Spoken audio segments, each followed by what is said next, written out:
Hi guys, Chris here from Physiologic. Hope you're going well. Today I'm just going to do a quick webinar on injury prevention and management in junior AFL players. The really good thing about this format is you guys can watch this whenever you like. You can stop, start, and get all the information whenever you've got the chance. I can appreciate everyone's busy lifestyle, so I think this is a really good step forward. So today's presentation is going to be on injury prevention and management, like I said, and I guess the reason why I'm really passionate about junior footy, but particularly junior athletes, is you can make a really significant difference in a really, I think, manageable way, and generally kids get better and bounce back quite quickly. So I think some valuable advice actually goes a really long way in this population. So just a little bit about us. Now you guys have probably already come to the clinic at some point or, have heard of us in some capacity. But we've been around the Southern Gold Coast for around 25 years. And I guess our passion is committing, providing the highest quality service in sports medicine, but also rehabilitation. And our big focus is generally on injury prevention and management. So identifying the drivers that might be contributing to someone's pain and then addressing those. Okay. So just to give you a really good background on some of the common injuries in AFL, and you guys probably already know this if you are football fans, and this is pretty transparent across all the codes, rugby league and soccer.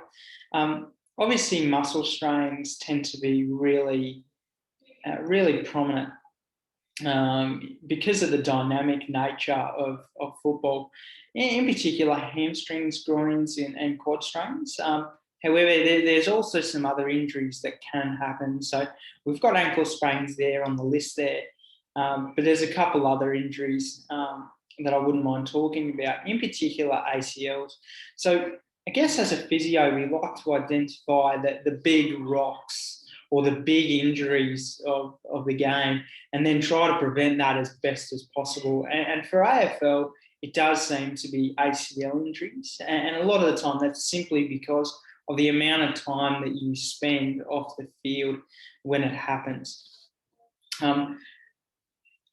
With footy becoming a lot more popular these days, particularly within the women, ACL injuries are just becoming more and more prevalent. But this is the same as well for men's footy too. And I'm not sure if that's related back to the fact that the game's potentially getting a lot quicker. The impact of collision is becoming a bit higher compared to previous years. Or the players are just running that much that fatigue is becoming an increasingly important or significant factor as well. So on the slide, women are 6.2 to 9.2 times percent higher risk of doing their ACL, particularly in the first couple of years of playing. Now, obviously, this can be directed back to the fact that it's probably new to them and learning different motor patterns and having the lack of, I guess, control that most men have because they've played it for a longer period of time. They've just been able to develop those skills and the strength over that period of time. Nevertheless, I think that that's going to improve the more that we find out why that is the case. The other thing to remember as well, women are obviously, from a biomechanical point of view, are just a little bit more different to males, potentially because of their pelvic angle or their Q angle, if you like. Generally, they're a little bit wider in the hips compared to males, and just a reduction in muscle strength as well, particularly the quadriceps and the hamstrings, so at the front of the thigh and the back of the thigh as well. Now, interestingly about ACL injuries is that they are actually more common without contact. So about 75% of ACL injuries occur due to non-contact. So things like jumping and landing, is a big one, but also stepping as well. So obviously you need to get away from the opponent in a game that's 360 degrees. You know, the requirement to step off around a player is it's a highly regarded skill. So things like that actually make ACL injuries more common. The other thing, interestingly, is that ACL injuries don't generally happen in isolation. And this is probably why, or another reason as to why it takes so long to rehabilitate as well. Generally speaking, the ligament on the inside of the knee and the meniscus tissue on the inside of the knee also become damaged whenever the ACL is injured. They call that the unhappy triad, if you like. So yeah, just a couple of quick videos just to sort of explain the mechanism behind that. So this is the first video. So this is Taylor Walker. He plays for Adelaide. I'm sure a lot of people have heard of him in some capacity. So I'll just play this video here. It's very short to Walker, and the Blues trying to get off halfback, and they will through McLean. Watch him land. Props. You just saw it go there. It's a kick. So it's the hyperextend. Hardly to look at.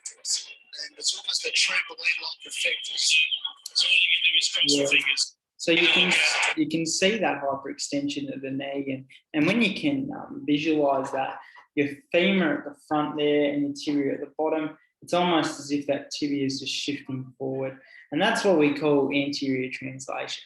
Okay, and when that happens, that can cause the ACL to rupture. So we'll just have a look at that one more time. And it's almost a trampoline-like effect. So all you can do is cross your fingers and hope. Yeah, so that's the first video there. Just another video that's really good. I'll just get that up for 1 minute. This one's also a really nice one. Just bear with me for 1 second. Crunchy tacos, now just $2. Taco Bell. Gotta love those ads. It's very short to Walker, and the Blues trying to get off halfback. A couple of teething issues there.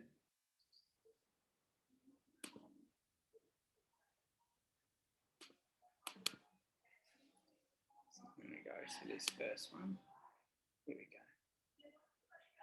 So he'll be tested out as Cripps goes wide at the jug. Have they just got the capacity to go with this? So I'll play that one again. This one's really quite interesting, actually. So we'll play that again. So he'll be tested out as Cripps goes wide at the jug. Have they just got the capacity to go with this? As soon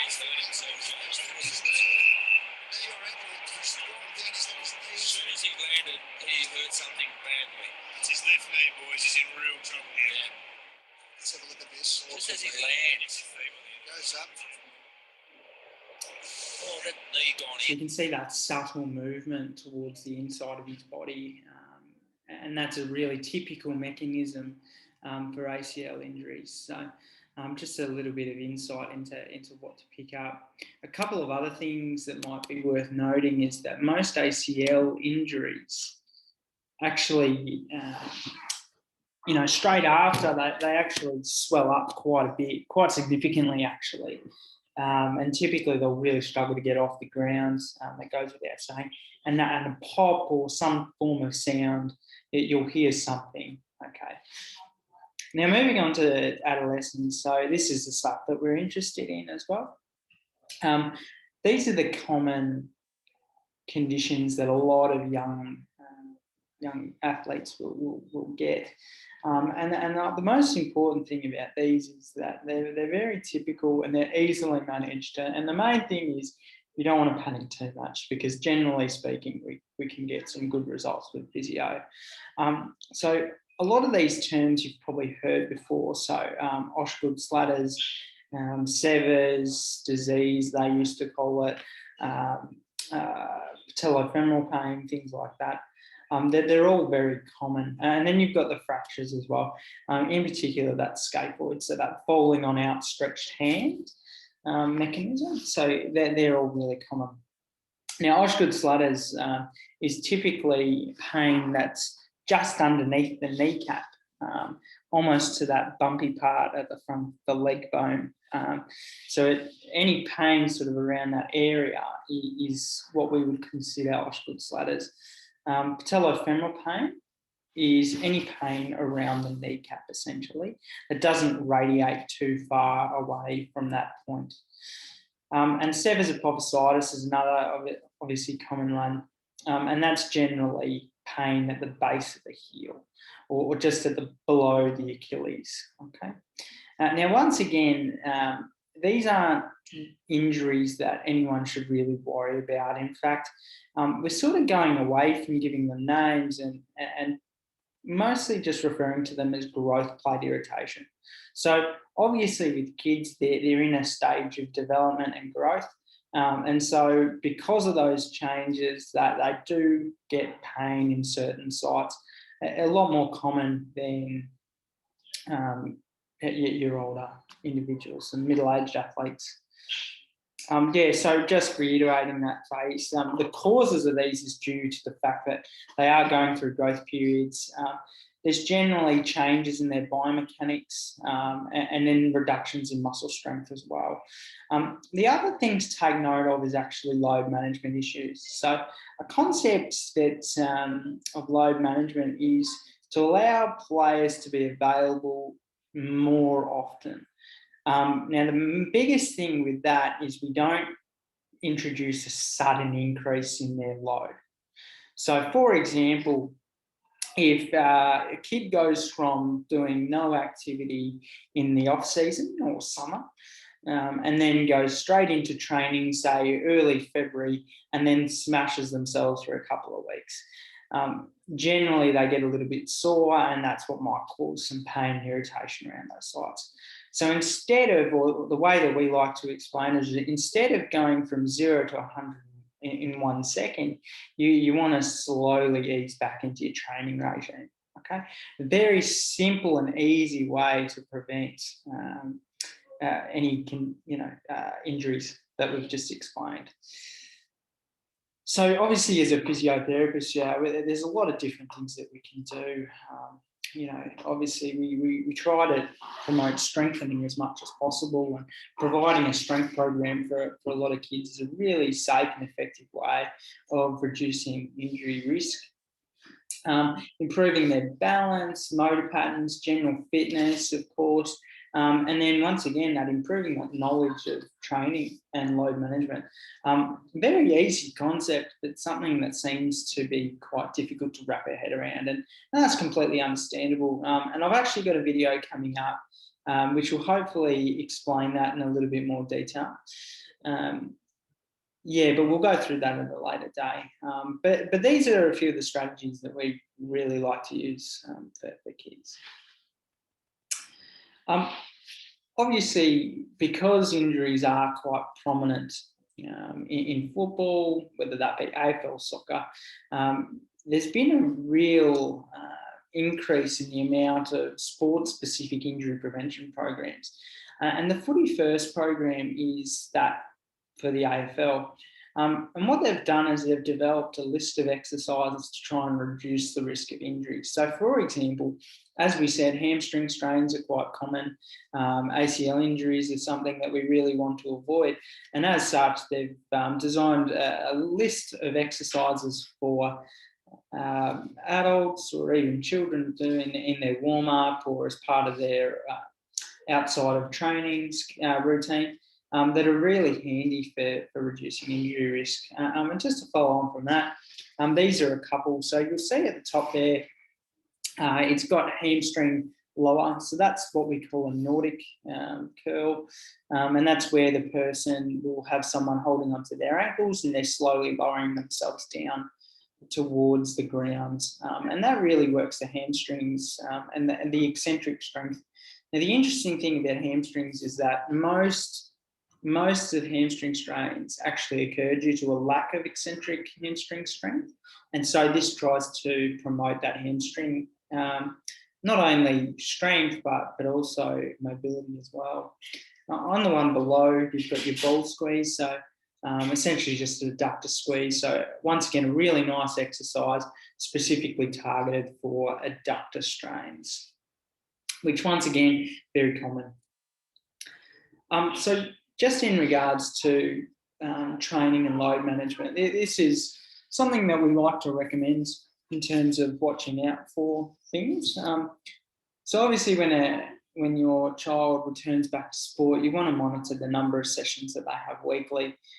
You want to identify whether or not your child is complaining of soreness often, and whether or not they're just feeling mentally flat or burnt out, okay? What we do know and what we're confident of is that most players play better when they're having fun. And so that's the main aim. As long as they're having fun and they're not feeling mentally drained, then that's something definitely worth watching for. Obviously, that bottom line there, so there's no recommended amount, but definitely be aware that it can happen and burnout can have an influence. And typically, by managing your training loads, you do reduce your risk of not only injury, but that mental fatigue. So definitely something to watch out for. This is something really interesting and something that a lot of people probably don't know. Long story short, they've done a lot of studies in regards to early specialisation and kids specialising in one sport and injury risk. Anyway, they found some pretty comprehensive and significant results, which clearly explains that any early specialisation does increase injury risk. Now, I'm not really sure as to why that is the case. Potentially it's because that they're not learning other skills that might be helpful. So, for example, if they're playing football in the winter, they are definitely working the key components, their fitness and balance and everything. But potentially in the summer, if they were playing basketball or cricket, not only does that give you that mental break from playing football, but it may also teach you a few other skills or sport-specific components like mobility, which might be beneficial, which you don't necessarily work on during the football season. So once again, not really sure, but long story short, try and get your child to actively get involved in multiple different sports. You're not just stuck into the one routine. Even though they want to be a professional footy player, there's a lot of other really talented footballers in the past. So Robert Harvey, for example, he was Brownlow medalist at St Kilda. Apparently he was a really gun cricketer as well. So he didn't just focus on footy when he was younger. Okay. Just a couple of recovery techniques to finish this off. So 90% of your recovery should revolve around getting good sleep and getting good nutrition and hydration. Okay, that should be 90% of your recovery. If you're doing that, then you're doing good. But there are some other forms to try and recover from session to session and from week to week, or even post-game day, including things like light exercise, getting a foam roller and the trigger ball, and cold water immersion as well. So getting into the pool, going for a light swim. All of these are really safe and effective ways to promote your recovery. But once again, I just want to emphasise that as long as you get a good amount of sleep, around 7 to 8 hours, and you're drinking plenty of water and getting good food in, then you're 90% of the way there. Okay. Just another study confirming that. So here they identified that if they met the fruit, vegetable and fish intakes, they were 65% less likely to get injured. So pretty comprehensive. And once again, if athletes sleep for durations greater than 8 hours, then 61% less likely to get injured. So look, fundamentals, get them right and you're halfway there. Guys, I just want to finish off on a couple of videos here. So just for strapping for injury prevention. So on the first one, we're going to look at the ankles. So obviously ankle sprains are something that can happen in any any division age group, it does just happen from time to time. So I'm going to see if this video can play. We'll just go back up. So this is just how to do, we've got both of them going at the same time. How lucky. We'll focus on the ankle for now. So you always start off with that anchor at the top, which is really important. Obviously, that's the area where you want to start off with. Then what you want to do, you want to stay relatively close towards the back of the ankle, okay? And you always start on the inside, and this is your stirrup, okay? And that prevents that forced plantar flexion and what we call also planting your foot, which is a really common mechanism for the common ankle sprains. So you might do a couple of those there. Just 50% overlap is sort of the general rule. I'll forgive you if you don't follow that guideline, but it's not 100% specific at all. And you want to pull that relatively tight. Okay, once again, this also sort of prevents that rolling of the ankle towards the inside. And the idea is you're actually trying to prevent injuries on this side of the ankle. Okay, so now we start with our figure 6, and we start on the outside, come across the foot, and then come back up to where you started. So that's your really standard figure 6 there. And then what we might do, so you might do that a couple more times, and then you'll do the other side, okay, just to make sure that it's nice and firm. So this is what I'm doing. So I've started on the medial side, or the inside, sorry, come across the foot and back up where I started, okay? So once again, you might do that 2 or 3 times. That's a really, really easy way to strap. If you really wanted to secure it now, you might do a heel lock. So you start from the inside of the foot, just underneath. You come around the Achilles there, underneath the heel. Not my best strapping job there. And then plant it back towards where you started. Okay, so you might do that once on each side. As I said, not my best job there. Now what we'll look at is just the wrist and the thumb. Okay, so more commonly, finger sprains, thumb sprains, that sort of thing can happen as well. So this is a really nice technique to try and reduce any pain that you might have, but also create a bit more stability for that thumb. Particularly important for football because obviously you're going to go up and you're going to take a couple of hangers from time to time. So once again, you'd like to start off with an anchor, so just at the base of the wrist there.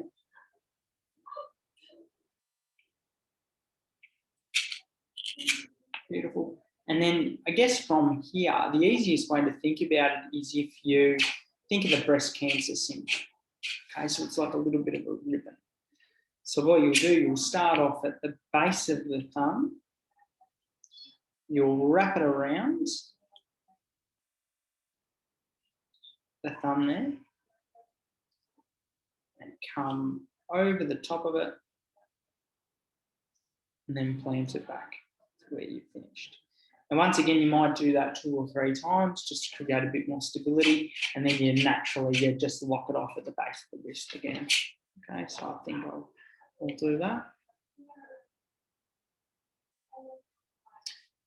So just a couple of really easy strapping techniques that you might be using on game day, okay?